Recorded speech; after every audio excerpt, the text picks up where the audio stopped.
Básicamente seguimos insistiendo en darle más contratos a los dueños de Genera, sabiendo que están en una posición de vulnerabilidad en el mercado de valores, pero tienen un contrato de exclusividad de administración del puerto en el muelle de San Juan, lo cual le da unas ventajas competitivas muy brutales. La Autoridad de Energía Eléctrica está en quiebre como asunto de política pública. Bien tú pudieras llevar al tribunal el que se tiene que renegociar ese contrato, incluyendo el tema de política pública, de darle exclusividad a una empresa de un muelle que sabemos que implica que creas un monopolio y puedes poner el precio que te venga en gana. Y eso es un problema, porque pueden decirte a corto plazo, no, sí, yo voy a honrar estos precios conforme al mercado, y de repente te dicen, no, pues ahora si no me pagas tanto, y tú estás vulnerable ante la posición porque no puedes traer competidores porque tienes exclusividad en ese muelle. Básicamente has definido con ese planteamiento la necesidad de un ente regulador que, valga la redundancia, regule y establezca las normas de un fair play, o sea, de un juego justo para los consumidores y todo el que consume y disfruta de energía eléctrica en Puerto Rico, de un juego justo, específicamente de un servicio que se aspira a un servicio bueno. Esas son las reglas de lo que se llama el Regulatory Compact, que de eso vamos a hablar en un momentito, y a un precio razonable. Solo imaginémonos este mismo escenario sin el negociado de energía, la Autoridad de Energía Eléctrica haciendo este contrato directamente con estos suplidores. Así que imagínate lo que sucediera si no tuviésemos información disponible a través del negociado de energía, y si no se llevarían procesos abiertos y en cierto grado unos más que otros transparentes a través de la información que se brinda.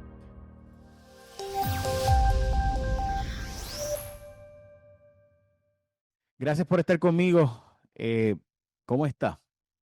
Pues muy bien, Jay. Saludos a todos los que nos están viendo por las redes y escuchando por WKQ y en todas tus plataformas. Saludos a todos. Pues Y gracias por su interés en este tema, que es bastante complejo, pero hay mucha gente que lo sigue y le interesa. yo creo que hay que arrancar hablando de qué es eso del negocio de energía, pero antes de, ¿verdad? Y de por qué ellos están planteando lo que me parece totalmente lógico. O sea, hay una empresa que tiene problemas económicos, que está en el mercado de valores, que es público, que tú puedes ir y buscar, y a esa empresa se le vamos a entregar un dinero, 110 millones, digamos, la cantidad que sea. Pues, ¿cómo yo garantizo que esa empresa, a pesar de los problemas económicos que tiene, me dé el servicio para el cual se está comprometiendo? Pues lo que siempre se hace es que se le plantea, ponme una fianza, en otras palabras, una aseguradora que me asegure de que tú vas a cumplirme, y si me incumples, esa aseguradora va a pagar, y obviamente pues el seguro cuesta X, o esa empresa tiene que poner lo que llaman consignación, y esto ocurre todos los días del Señor Jesucristo. Entonces, la gobernadora y la política pública es que le demos una innovación a esta empresa. El negociado de energía está diciendo, mira, yo no tengo problema en que le des los 110 millones, siempre y cuando ellos cumplan con estos criterios y requisitos. Así que me parece que eso es lo lógico. O sea, una empresa que tiene problemas y que sabemos que los tiene porque es público, que ellos mismos lo admiten, que le vamos a dar 110 millones para que mañana se puedan ir, pues lo lógico es que tengan que consignar una fianza en los tribunales, y así se resuelve el asunto. Oye, Jay, y eso es uno de los temas. También está la petición de aumento del regulador de transmisión y distribución, en el nuevo caso de revisión tarifaria, que se somete próximamente ahora, el 3 de julio.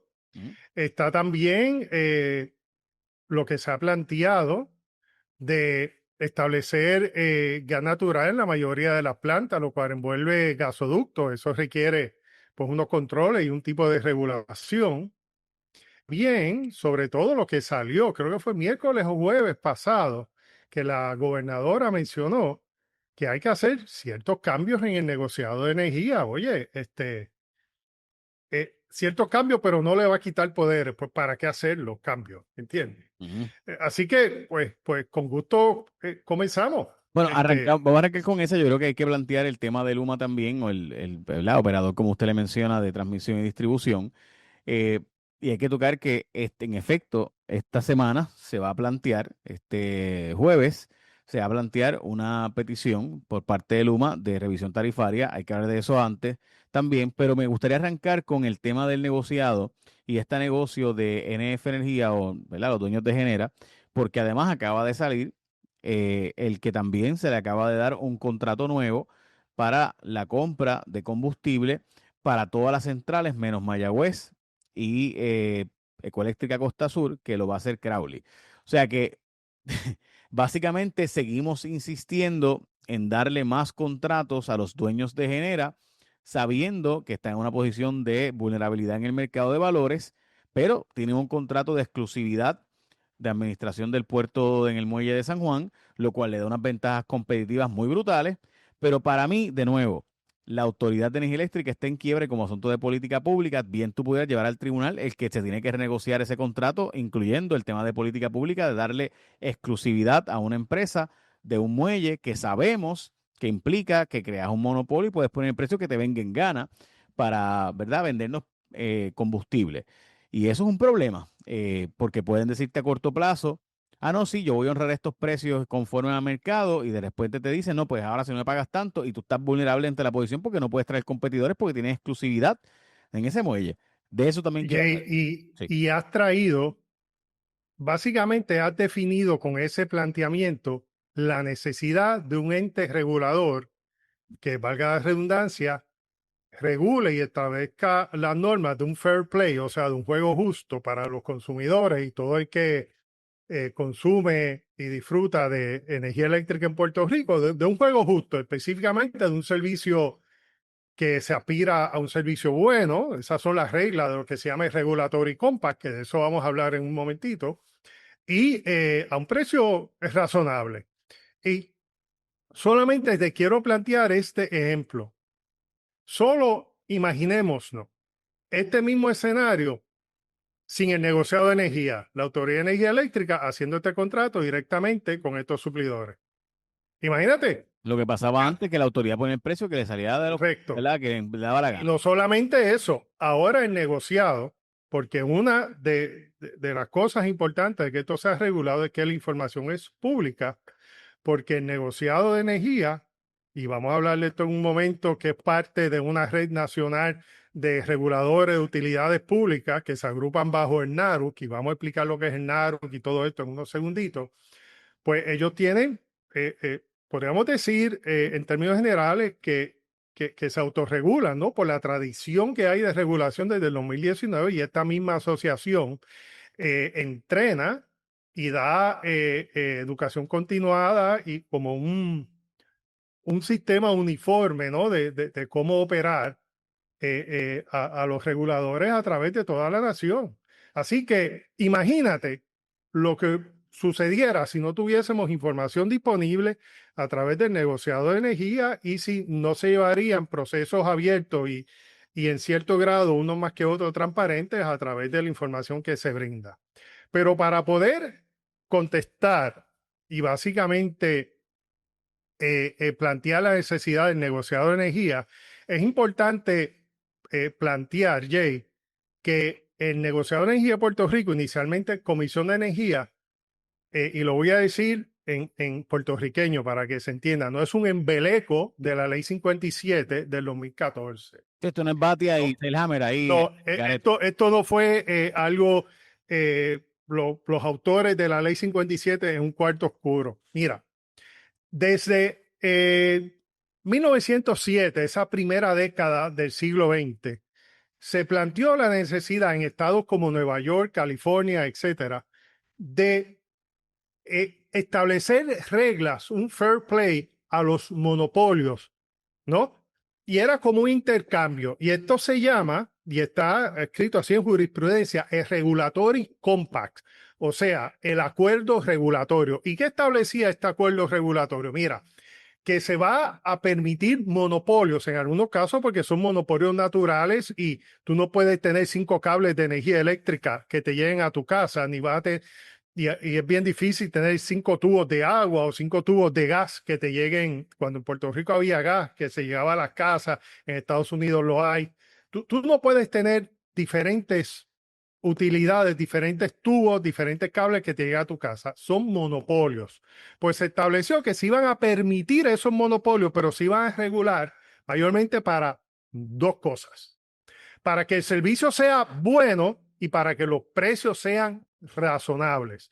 Y por ahí hubo un sinnúmero de casos que llegaron hasta el tribunal, primero en los tribunales de apelación de Estados Unidos, por el Tribunal Supremo, donde se le da legitimación a este pacto regulatorio y se extienden estas comisiones reguladoras a través de toda la nación. Y en Puerto Rico llegó un poco tarde, llegó en el 2014, pero llegó. Y qué bueno. Ahora, es bien importante señalar algo, y con esto pauso y escucho tu comentario. Inicialmente, la regulación era para utilidades públicas, perdón, utilidades públicas con dueños privados, ¿no?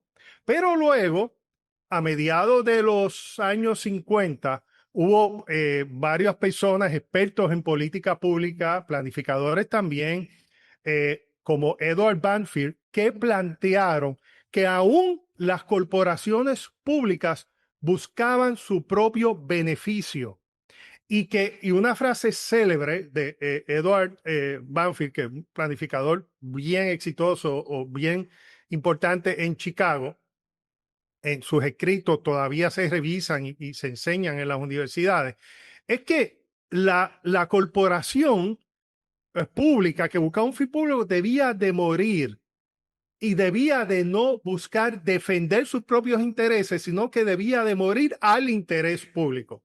Y de ahí surge la necesidad de aún regular entidades gubernamentales que se olvidaban del fin público y buscaban su propio fin. Por eso es que en 2014 se crea el negociado de energía para regular una utilidad pública que, aunque propiedad del gobierno, se desvió de su fin público, buscó su defensa de su propia operación y necesitaba ser regulada. Y ahí es donde llegamos a donde estamos. Y yo creo que con las altas y bajas aún del negociado, estamos muchísimo mejor que lo que estábamos antes del 2014. Y esto es importante, Jay, te escucho, en relación a lo planteado por la gobernadora de Puerto Rico, jueves miércoles pasado, de revisar los poderes, revisar el negociado de energía, ¿no? Aunque, perdóname, creo que no me expresé bien. La gobernadora mencionó que iba a revisar el entorno del negociado de energía, con el funcionamiento, para decirlo mejor, del negociado de energía y que no iban a afectar sus poderes. Esto como que no sé si no se va a afectar los poderes de alguien, ¿no? Para que entonces entrar en su ley orgánica. Así que te escucho, ¿qué piensas No, de yo, esto? yo tengo varios puntos, pero para arrancar, parte de lo que ocurre en la vida es que cuando uno normaliza ¿verdad? El cómo uno está hoy, pues a uno se le olvida cómo estaba ayer. Eh, Correcto. y antes, en Puerto Rico, si había una situación de necesidad de aumentar tarifa o de ajustar lo que fuera, simplemente porque le daba la gana a la Autoridad de Energía Eléctrica, lo subía el precio sin tener que pasar por una revisión real, más allá del proceso político, de la molestia del gobernador de turno, de decir, caramba, me vas a dañar políticamente mis posibilidades o probabilidades de triunfo. Precisamente, bajo la filosofía de privatizar, lo más importante es que requieres un regulador robusto, fuerte. De lo Esa es la contrario, palabra. de lo contrario, pues de nada te sirve privatizar. O sea, estás perdiendo el tiempo si tú privatizas y no tienes una entidad que sea apolítica, que vea los factores de los insumos para establecer los costos. Si tú te vas a meter cada vez que esa entidad, pues entonces, ¿para qué la privatizaste? Para eso, déjalo público, entonces no privatices nada y quédate entonces con todo como un banquete total, que me parece que es el peor error que podemos hacer, dicho sea de paso.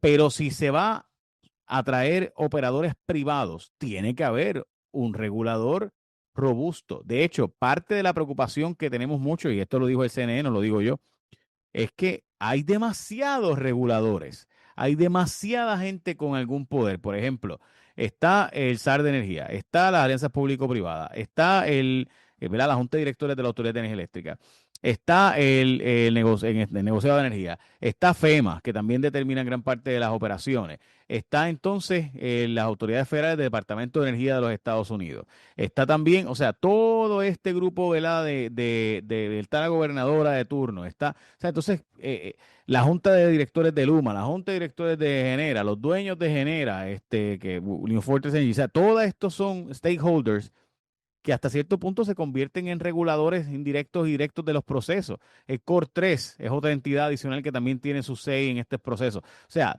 todas estas entidades, no, o sea, cuando todo el mundo está a cargo, nadie está a cargo. Por eso yo creo que hace falta que el negociado de energía sea en todo caso el que esté a cargo, como ocurre en el mundo entero. Correcto, reforzar sus poderes y no menguarlo. Mira, y las palabras, las tengo aquí anotadas, las palabras que salieron en aquella conferencia de prensa fue que la intención de la meditación actual es reformar el funcionamiento del negociado de energía, Ujú. sin afectar sus poderes. Eh, bueno, afectar el funcionamiento de algo sin afectar sus poderes, no sé. Vamos a ver cuáles son las propuestas. Pero lo que sí es importante, mira, como estamos hablando ahorita, está en National Association of Regulatory Utility Commissions, lo que se llama en inglés NARUC, que provee una uniformidad en cuanto a los adiestramientos de los reguladores a través de toda la nación, prepara a los reguladores. Yo no quiero decir que es una autorregulación, pero para términos prácticos, tal vez lo sea.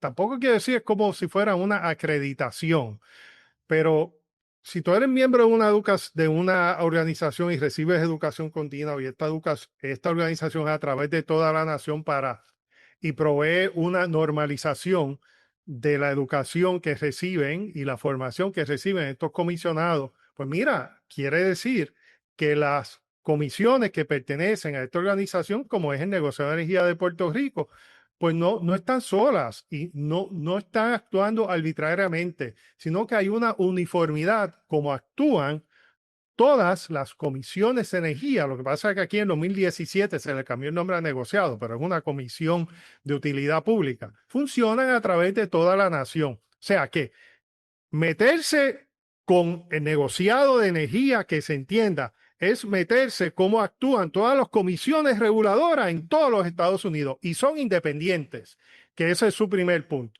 Y no El segundo solamente, no punto, solamente en Estados Unidos, en el mundo entero. O sea, esto el es a mundo nivel entero, global. seguro.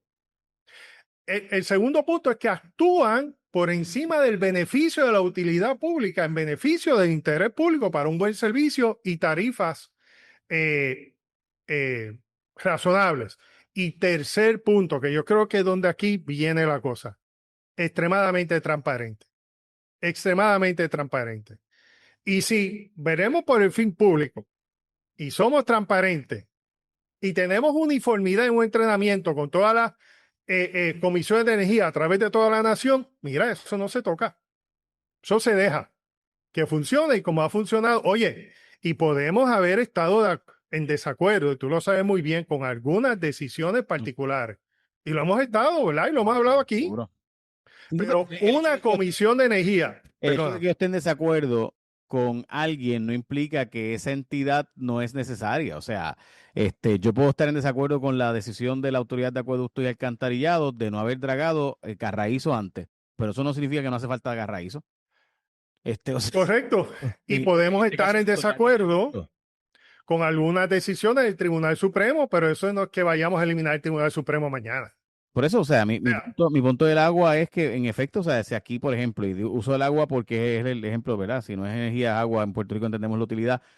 Sí, o sea, yo difiero que la Autoridad de Acueductos y Alcantarillados no haya podido cambiar los tubos que están provocando los socavones ahora, porque esos tubos se sabía que tienen una vida útil de 40, 50 años, ese cemento, ese concreto que se usó, se sabe que hay que reforzarlo y cambiar la tubería cada cierto tiempo. El hecho de que no se cambiara esa tubería provoca unos efectos devastadores, los socavones, ¿verdad? Erosión, todos los problemas que sabemos que eso trae cuando eventualmente se convierte en un salidero.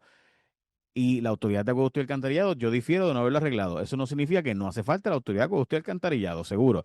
Y así por el estilo cualquier otro. Dicho eso, mi impresión es que la gobernadora le está enviando un mensaje también aquí, porque ella tiene un interés particular de esa novación del contrato de Genera, y obviamente pues ellos son los que están oponiéndose ahora mismo a esa novación, a ese cambio de cambiar la estructura del contrato, de que en vez de ser un contrato donde se tiene que entregar unos ahorros, pues se cambie para una estructura de 110 millones básicamente adelantárselos ahora. Y es el negocio de energía el que ha dicho, mira, yo no estoy de acuerdo con eso porque es que ellos tienen que poner estos fondos en esta consignación, esta fianza, para asegurarse de que no desaparezcan después de coger los dineros. Y eso es que eso es así en todos los negocios. O sea, todo negocio te pide algún tipo de seguro para a la hora de hecho, para nosotros estar hablando en esta conversación aquí, hay un seguro. La empresa paga un seguro, nosotros pagamos un seguro, todo el mundo paga un seguro en caso de que haya una necesidad de usarlo.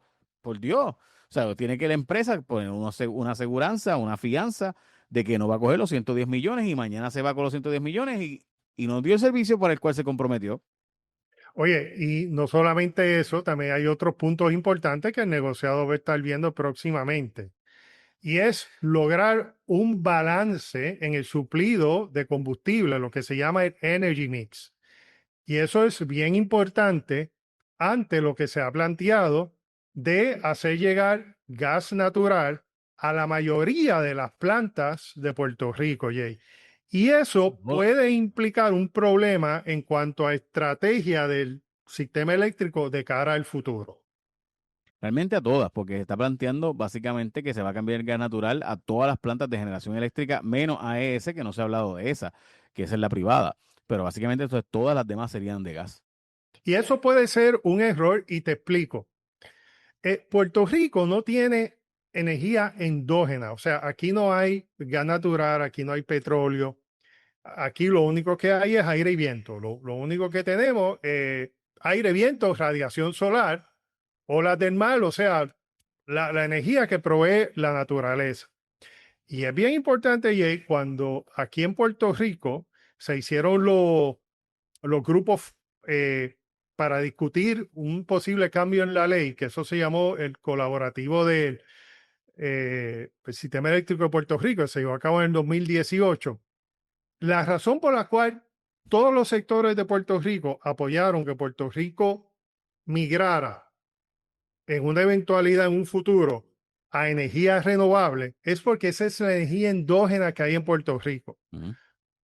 Por lo tanto, es importante que en este momento, donde tenemos unas limitaciones en tecnología, pues por lo menos alcancemos un 50% de energía renovable para final de esta década o principio de la próxima. ¿Por qué? Porque hay unas limitaciones, ¿no? En los paneles, tal vez no son lo eficientes que deben ser, en los costos de las baterías, pues si esa limitación en su efecto en el sistema eléctrico, pues por lo menos debemos de llegar a un 50%, ya que la meta de 100% para el 2050 se mantiene. Oye, y si hablamos de 100%, caramba, yo creo que somos lo suficiente maduros para entender que 100% de energía renovable, entiende, oye, que en algunos momentos van a haber 100% de energía renovable, pero en otros momentos donde haya unos nubarrones, haya tormentas, etcétera, habrá unas turbinas que va a haber que prender. Pero esa es la meta y eso es lo que hay en ley.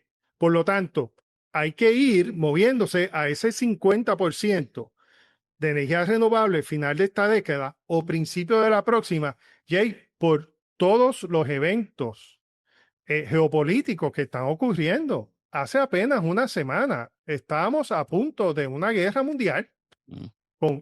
con Israel e Irán atacándose y Estados Unidos atacando a Irán. O sea, entonces cuando hay una guerra, eh, eh, quizás que no sea una guerra mundial como fue la Primera o la Segunda Guerra Mundial, pero que envuelva a Estados Unidos, que envuelva al Medio Oriente, que envuelva a diferentes países de esa zona.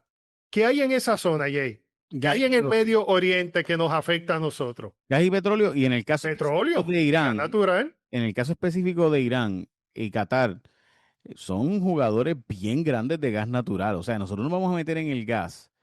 Estamos hablando de que dos naciones que acaban de ser bombardeadas ambas, Qatar mínimamente, Irán obviamente más agresivamente, las dos son exportadoras importantísimas de gas. Entonces, de repente uno escucha que esas dos naciones están siendo bombardeadas y aquí estamos pensando que podemos contar con el gas natural ¿de dónde? De Estados Unidos, que sabemos que Estados Unidos es un exportador importante de petróleo, el más importante, Rusia siendo el segundo. Rusia está limitada por razones obvias de las sanciones de Estados Unidos. Así que nos quedaría solamente la energía de Estados Unidos y el gas de Estados Unidos no puede llegar a Puerto Rico por ley de cabotaje. No hay suficientes barcos, solamente hay uno, Hay uno, el que ya y viene. aún eso, Jay, cuando hay países, o sea, Puerto Rico tal vez no se suple del gas que se produce en esa parte del mundo, pero hay países en Europa y en el bloque oriental que sí. Y cuando hay escasez, pues, o sea, hay escasez a nivel mundial. El gas en Puerto Rico no llega o llega poco. No es cuestión de precio, es que cuando hubo el conflicto entre Rusia y Ucrania, aquí, y es público, porque eso fue público en el 2022, aquí apenas llegó el gas natural. Así que imagínate. Entonces, por eso digo que hay que llegar al 50, por lo menos a final de esta década o lo antes posible, 50% de energías renovables y el resto tampoco es que sea gas natural completo, porque debe de haber, ya que tenemos unas plantas que corren con petróleo, oye, vamos a sacar ventaja de eso y diversificar nuestra canasta energética. Aquí tiene que haber plantas que corran con petróleo, otras que corran con gas natural, y el 50% debe ser de la energía endógena nativa de Puerto Rico, que es la que tenemos. Oye, si fuera carbón, pues a lo mejor estuviésemos hablando de carbón. No lo es, pues no discutimos eso. Si fuera gas natural, pues se discutiría. No lo es, pues no se discute. Pero la energía endógena de Puerto Rico es el sol, el aire y el viento y las olas del mar, y hay que bregar con eso. Y tenemos que bregar sin, por lo menos al final de esta década al 50% para evitar que el país se apague. Es la única que no depende de que un barco llegue aquí, desembarque aquí, desenfunde o en este caso transmita o transfiera aquí de punto A a punto B. La única que en Puerto Rico no depende del mercado internacional es la energía de sol y de viento. That's it, no hay más nada. Obviamente la energía hidroeléctrica, que sabemos que en Puerto Rico, por razones de nuestra hidrografía, pues no permite una gran producción. Lo más que puede permitir son unos pelados. Pues yo escucho a mucha gente que plantea, no, porque en Costa Rica tienen 98%. Bueno, es que lo que pasa es que ya hay la capacidad en agua para tú poder hacer eso, ¿verdad? Pero Puerto Rico no tiene esa realidad. Dicho eso, a mí me parece que es increíble el que todavía, después de lo que hemos vivido, estos no sean los temas. O sea, si fuera que que nosotros no hemos vivido ya las experiencias de quedarnos sin gas, como pasó en la guerra de Ucrania, que antes de la guerra de Ucrania, desde noviembre, o sea, desde antes había un problema de que no llegaba el suministro suficiente, de que cada vez que nos quedamos cortos, como pasó hace 2 semanas con las nominaciones y el error que se cometió por parte de Genera y el asunto de estimado de que, y que para mí, eso es una preocupación brutal para mí. Sacamos al negociado de energía. Vamos a dejar que Luma y Genera se regulen ellas mismas, ni siquiera se hablan. O sea, ni siquiera tienen buena comunicación y coordinación para comprar el combustible, por Dios. Exacto. O que la autoridad de energía, o que seamos como antes, que la autoridad de energía eléctrica actúe sin supervisión. Mira, y trajiste un punto muy importante.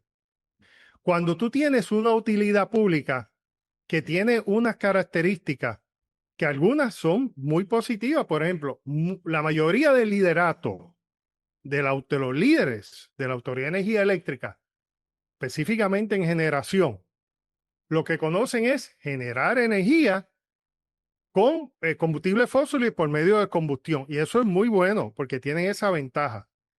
La desventaja de ese punto es que aquí en Puerto Rico, por razones históricas, no existe un expertise en generación de renovables a gran escala. Eso se delegó en el mercado, que es un error, porque la Autoridad de Energía Eléctrica debe de entrar en el mercado de renovables para bajar los costos, porque ya tú sabes qué pasó con los tramos de la subasta, que eso fue público también, que los precios se fueron muy altos, pues la autoridad debe de entrar y debe buscar ese expertise. Eso es una debilidad, no existe ese expertise en renovables a gran escala que se debe de buscar.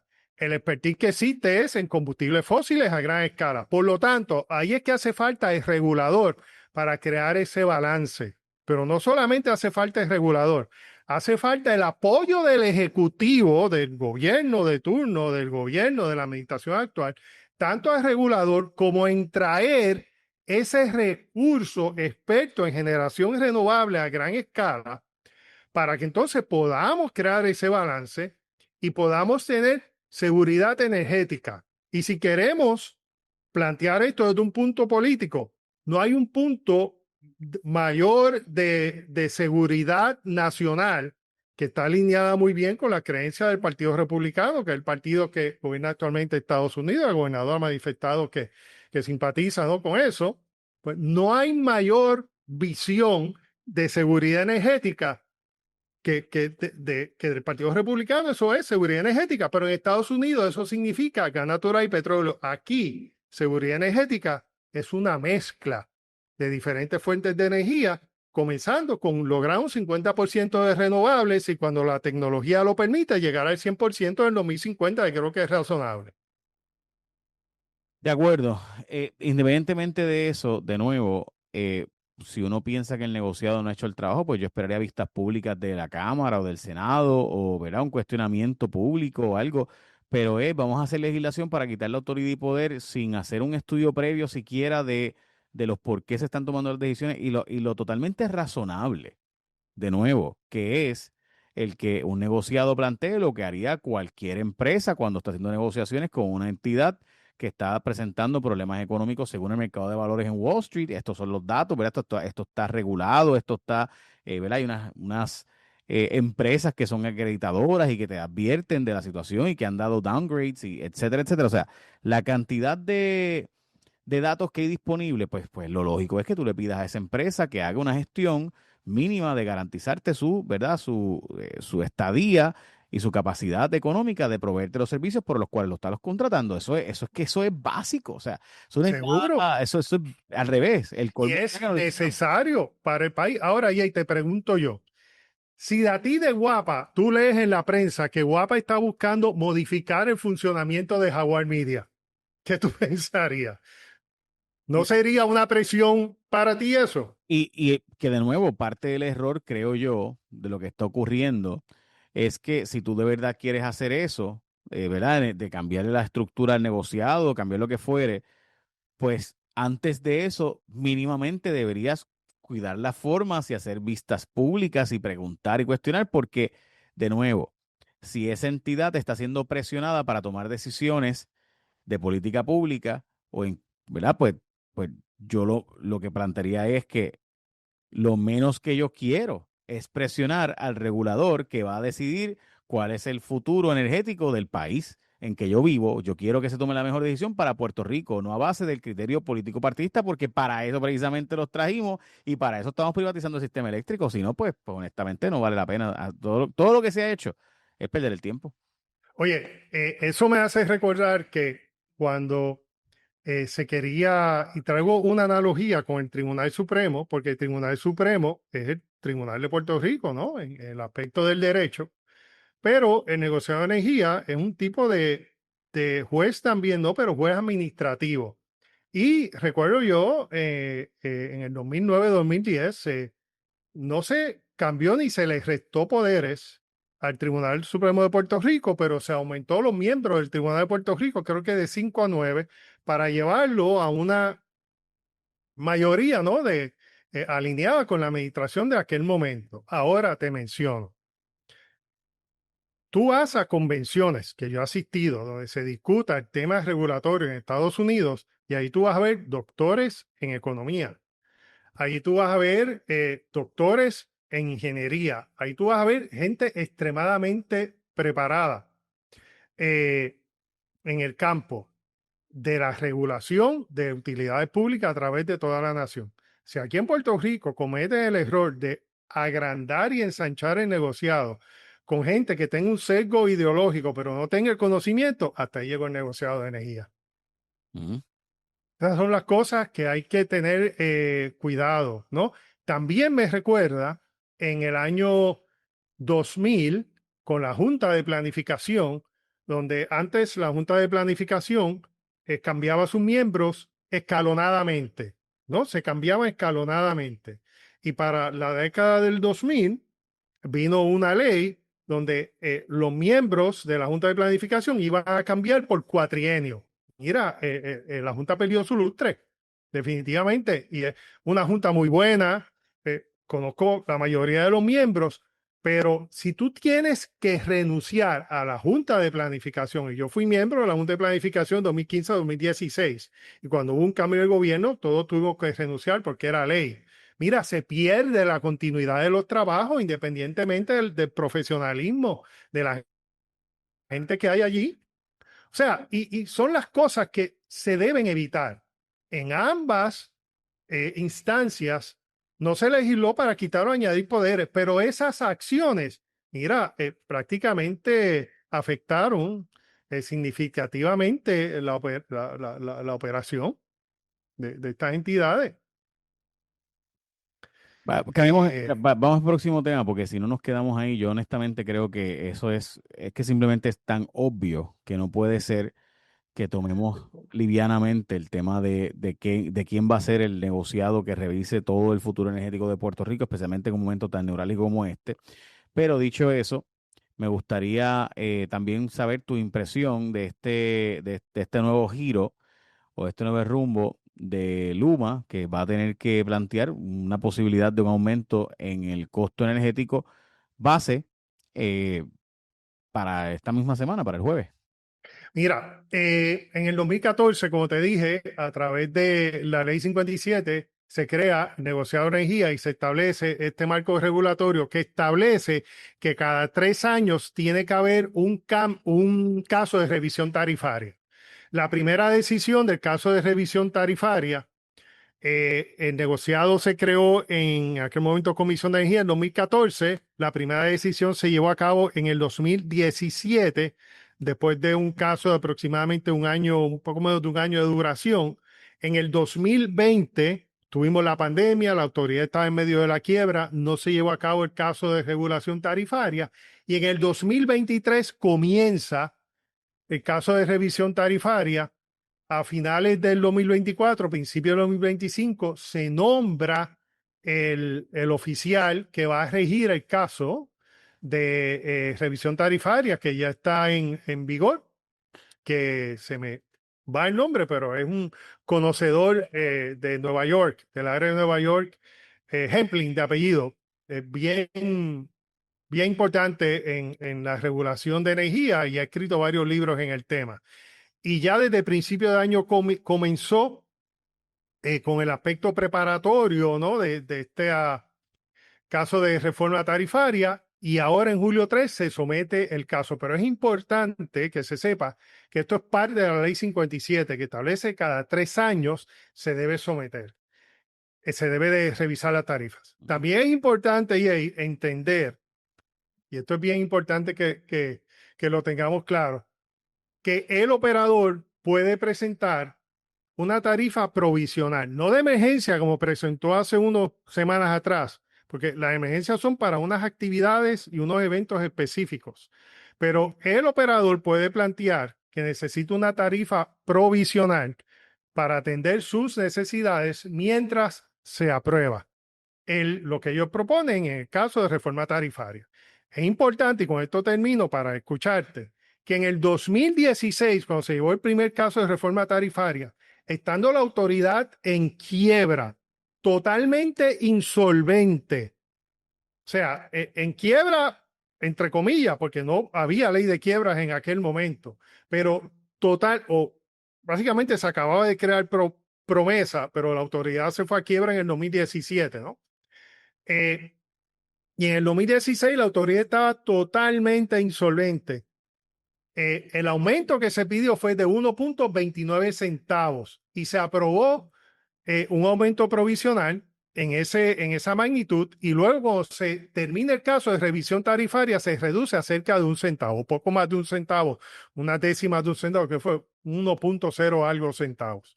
Ahora el operador de transmisión y distribución ha manifestado que necesita, por lo menos de arrancada, 2.76 centavos más los dineros que se requieren para pagar las pensiones, más los dineros que se requieren para atender la quiebra y el plan de ajuste de la Autoridad de Energía Eléctrica. En lo que se refiere a la operación de la autoridad como tal, sin considerar el retiro de los empleados públicos de la Autoridad de Energía Eléctrica y el plan de ajuste de quiebra de la autoridad, sin considerar eso, es 2.76 centavos lo que se está planteando. Ujú. En un momento donde hay, Jay, 10,000 millones aproximadamente para transmisión y distribución solamente, porque para generación hay unos millones aparte, una gran cantidad, y para riego y los fuentes de agua de la Autoridad de Energía Eléctrica, embalses, etcétera, hay varios billones con B de dólares asignados para ello. O sea que para transmisión y distribución hay como 10,000 millones.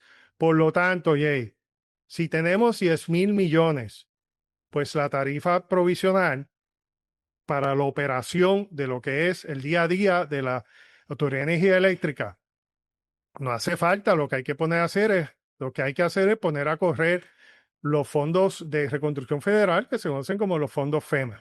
Te escucho. Sí, no, el problema para mí aquí es que evidentemente aquí ha habido y estoy totalmente de acuerdo con lo que has dicho, o sea, no hay duda. A mí sí me preocupa lo siguiente, y es que evidentemente Luma está planteando, indirectamente o directamente, un grado de incumplimiento, particularmente desde la perspectiva de IEM. Es decir, la empresa que se supone que estuviera trabajando el tema del reembolso de fondos federales, pues evidentemente aquí no se ha hecho el trabajo por la razón que sea, no se ha logrado el trabajo, algo pasó, pero evidentemente esto no está funcionando. Y lo malo que está diciendo es, bueno, todos los arreglos y mejoras que me corresponden hacer dependen de unos fondos federales que no van a ser suficientes y obviamente ellos están peleando el tema de que no le cancelen el contrato para ellos poder, ¿verdad?, eventualmente hacer dinero aquí en Puerto Rico y continuar cobrando lo que se está cobrando, incluso ajustado por inflación, o sea, más todavía lo que se está cobrando al día de hoy y quieren plantear una tarifa base nueva porque económicamente les es más viable a ellos pedir básicamente que el consumidor lo pague a estar esperando porque el gobierno federal lo autorice.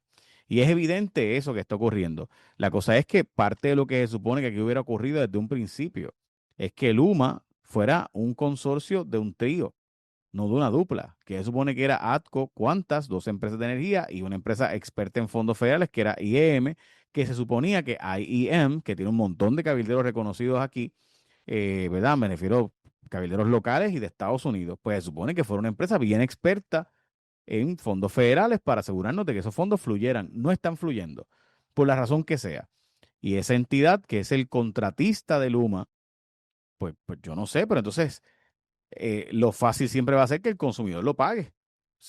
Mira, y Jay, para resaltar dentro de lo que tú estás diciendo, la importancia de lo que es tener una comisión reguladora, que en Puerto Rico le llaman negociado de energía. Este proceso de negociado de energía, de determinar si esta tarifa procede o no, va a durar dos sets de 180 días, o sea, va a durar cerca de un año y la decisión final va a estar entre marzo y abril del año que viene. Por lo tanto, Jay, esto no es algo que se hace en un closet, no es algo que se hace sin participación pública. Aquí está la figura de lo que se llama los interventores, Ujú. que es cualquier persona, organización que quiera participar del proceso. Y esto es un proceso cuasi judicial, el cual se requiere la asistencia de un abogado porque se va a presentar pruebas, se va a presentar testigos expertos, se va a rebatir esa prueba, se va a interrogar a esos testigos expertos en todo un proceso que dura 180 días. Y luego de ese proceso de determinar el requisito de ingresos, o sea, cuánto dinerito se necesita para operar la Autoridad de Energía Eléctrica, entiéndase, la parte de transmisión y distribución, la parte de generación y la parte de los embalses y de generación hidroeléctrica. Luego que se determine ese requisito de ingreso, se va a otro proceso de 180 días que se pueden solapar el uno del otro, pero el proceso en sí tiene que terminar entre marzo y abril del año que viene, porque ese es el calendario que se ha publicado hasta el momento. Eh, se discutiría, como te dije, en la estructura tarifaria, o sea, ¿Qué, qué tipo de clientes va a tener la Autoridad de Energía Eléctrica? ¿Va a seguir teniendo los mismos tipos de clientes? ¿Cómo se va a dividir la factura? ¿Se va a dividir en tarifa base y se va a dividir en los diferentes ajustes?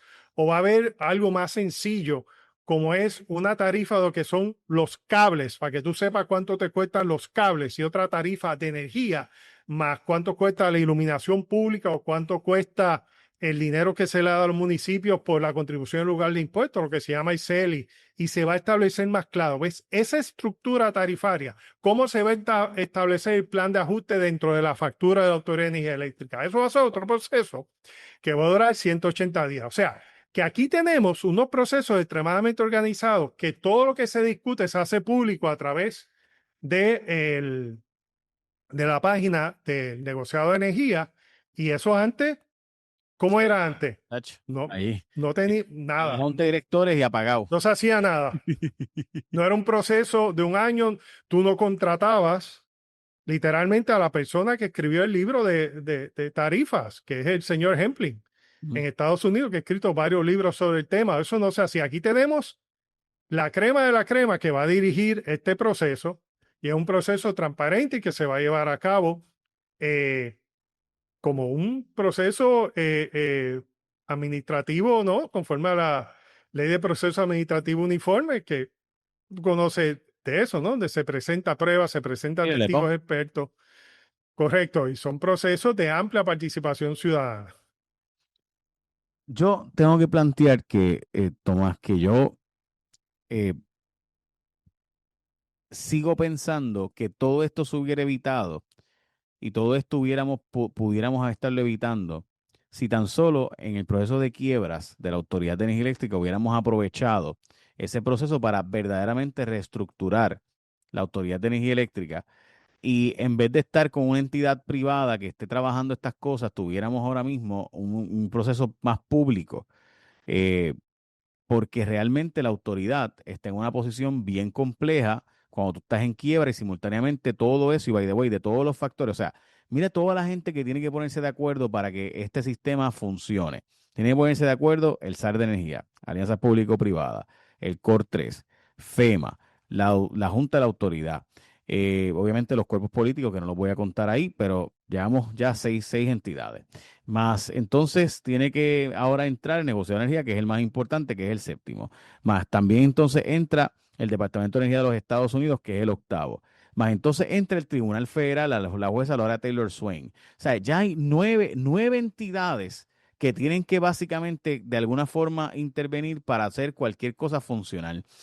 Y eso para mí es de por sí un problema porque es casi imposible que no entienda. Y esto sin hablar de regulación ambiental que incluye la EPA, incluye, ¿verdad?, todas estas otras, ¿verdad?, entidades adicionales. Eh, el FERC, si se mete también, o sea que obviamente como ahora Pero mira, es Jay, el FERC, son 10 para, 11 entidades. pero para que entendamos algo, aún el gobierno federal le da prioridad al regulador local, porque la sección 1129A6 del título 11, ¿no?, del USC Code de Estados Unidos, que tiene que ver con la quiebra, que lo adoptó Promesa, establece que para que un plan de ajuste sea aprobado, los cambios en tarifas tienen que ser aprobados por el ente regulador local. Ujú. Y que aún el gobierno federal reconoce la supremacía de las comisiones reguladoras locales. Aún lo reconoce en todo el andamiaje de quiebra federal, y Promesa lo adopta. Así que, Jay, yo creo que está claro. Es bien importante que aquí, acuérdate que como te he dicho anteriormente, lo que hablamos aquí es el mejor consejo. Y si yo estuviera hablando ahora mismo con la gobernadora, le daría el mejor consejo. El mejor consejo es que en toda la nación se prioriza, aún en la ley federal, se prioriza los reguladores locales en tema de las utilidades públicas. Así que aquí no podemos ser menos. Así que para el beneficio de interés público hay que hacer eso. ¿Para qué? Para resolver este problema, y hay que la gente quiere. Para que haya un balance, que si se va a hacer un pago, como tú dices, a unos operadores, que haya un balance en el interés público. Por si va a poner, se va a llevar gas a una de las plantas, pues que se haga ordenadamente, que no pasemos por la incertidumbre de lo que fue el proyecto de Vía Verde y otros proyectos en el pasado. Porque se haga ordenadamente, como se hace en todas las jurisdicciones en Estados Unidos.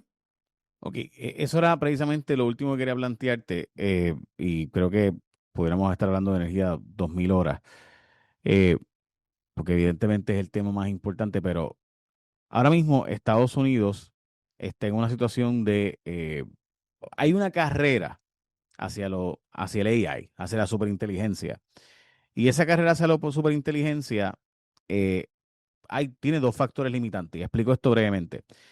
Hay dos cosas que evitan que tú puedas ganar en la carrera hacia la superinteligencia, que es la carrera que se tiene ahora por la inteligencia artificial. Uno, la energía, porque la demanda de energía es dramáticamente mucha. Y dos, los microchips. Sabemos que una de las variables súper importantes que puede hacer que pierdas en la carrera por la inteligencia artificial es la energía eléctrica.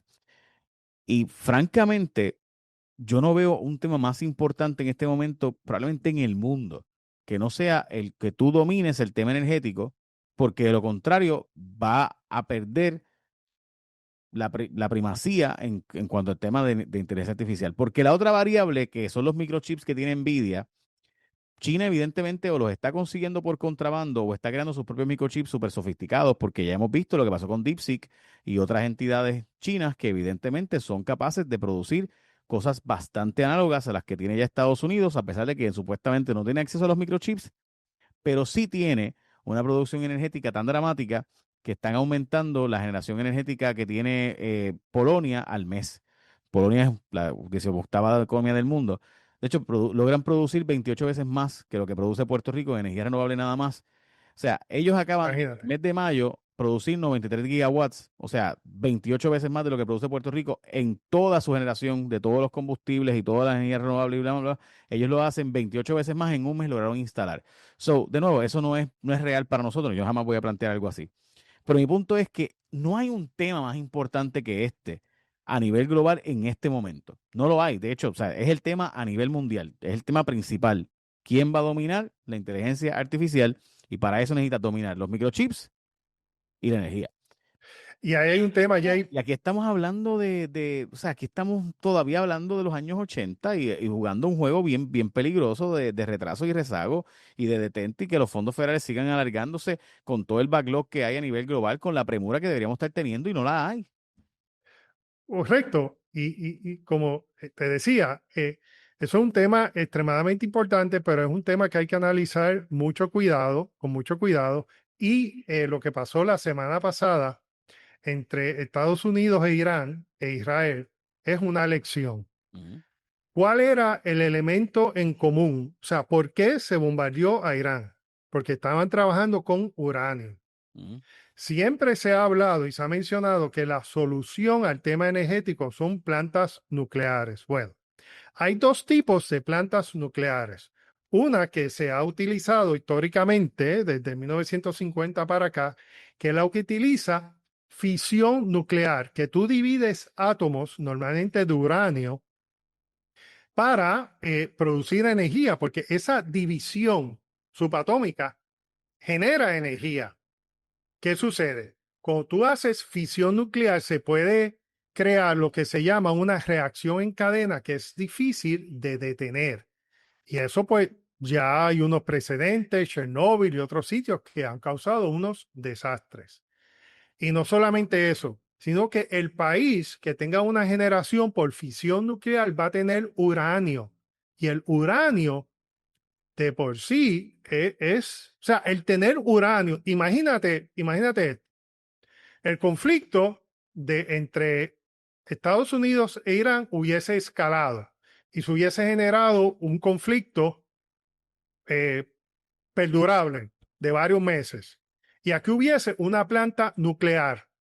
¿Tú no crees que Puerto Rico, por tener una planta nuclear y estar en territorio americano, pudiera ser un blanco estratégico en medio de una guerra? ujú. O sea, esos son riesgos que se deben evaluar y a veces se despacha muy livianamente. Si vamos a hablar de hacer generación con fisión nuclear en Puerto Rico, hay que tener en cuenta que eso utiliza uranio con todo lo que eso implica. Ahora, hay otra forma de generación nuclear, que es la fusión nuclear.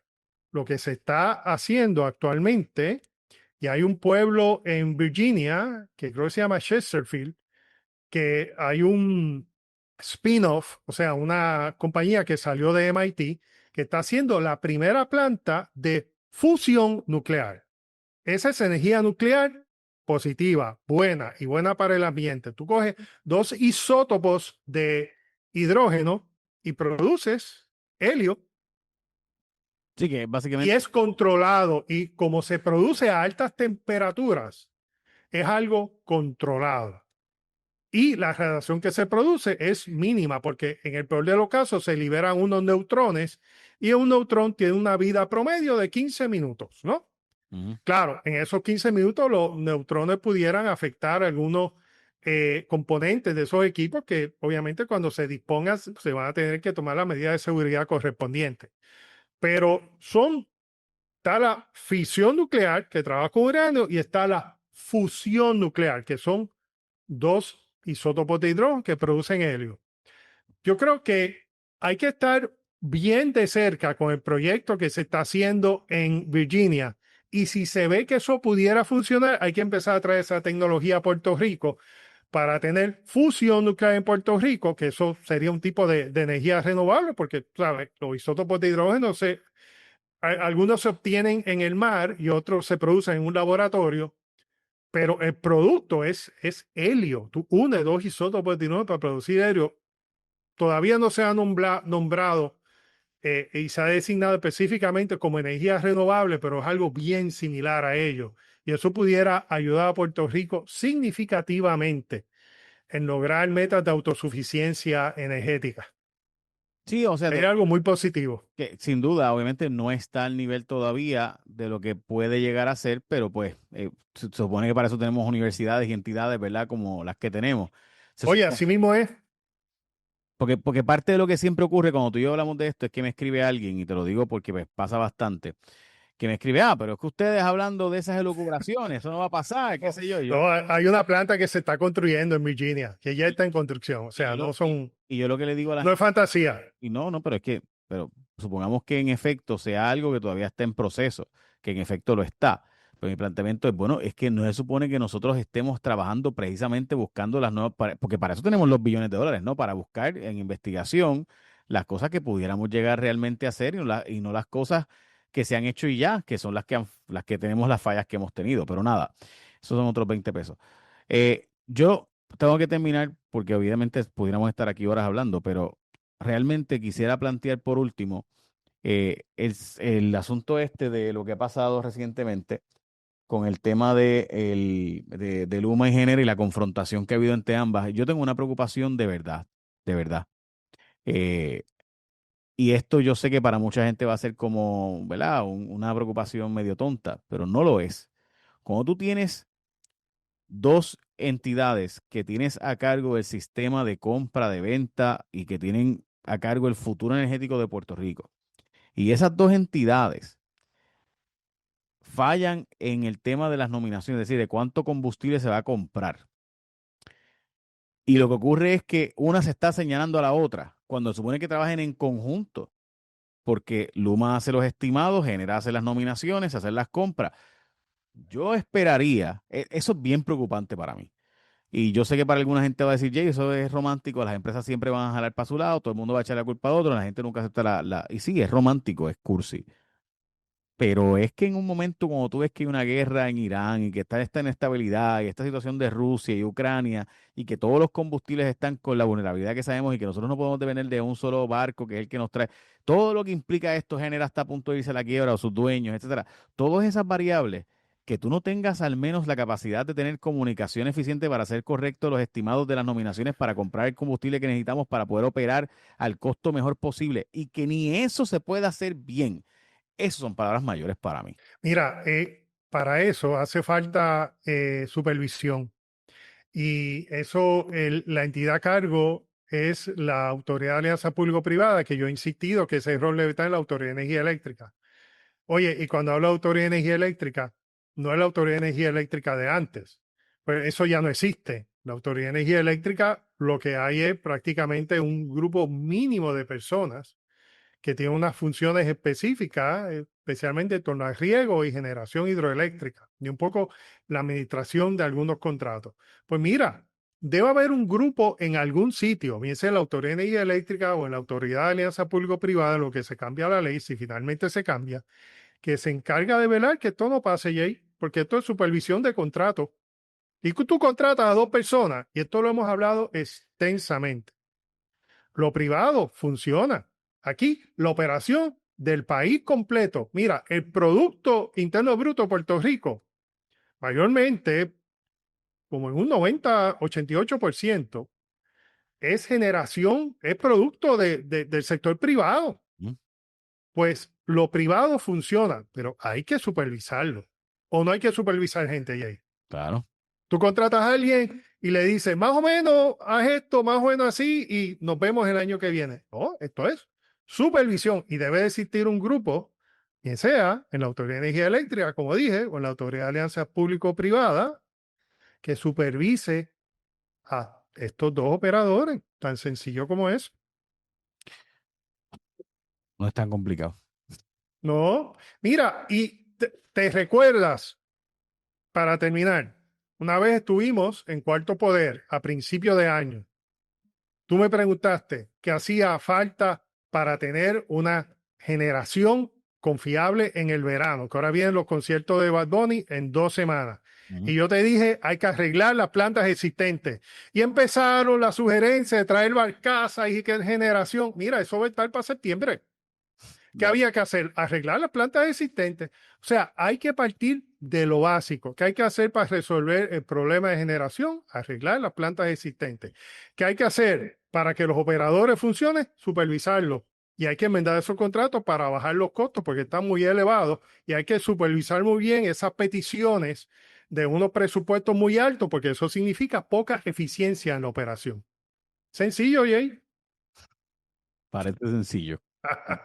Hacerlo ha sido evidente. Sí, hacerlo es lo que hace a algunas personas grandes, ¿no? El que funcione, pero se puede hacer. Bueno, como siempre, muchas gracias, ingeniero.